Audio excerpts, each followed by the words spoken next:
Hey everyone! Welcome back. In today's video, I'll walk you through the steps to enable two-step verification on WhatsApp for both Android and iPhone. If this video helps, remember to leave a like and feel free to subscribe. Let's get into the method. To enable two-step verification, start by opening WhatsApp. If you're using an iPhone, tap on Settings in the bottom right. On Android, tap the three-dot menu in the top right and select Settings.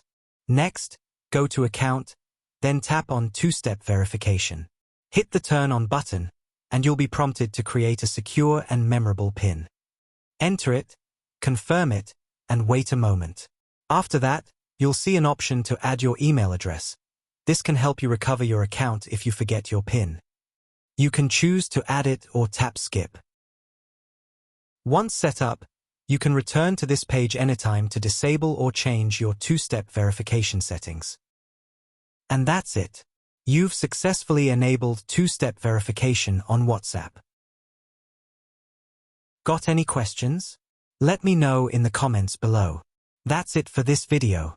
We hope you found it helpful. Don't forget to like and subscribe to our channel for more useful videos like this. Thanks for watching, and I'll see you in the next one.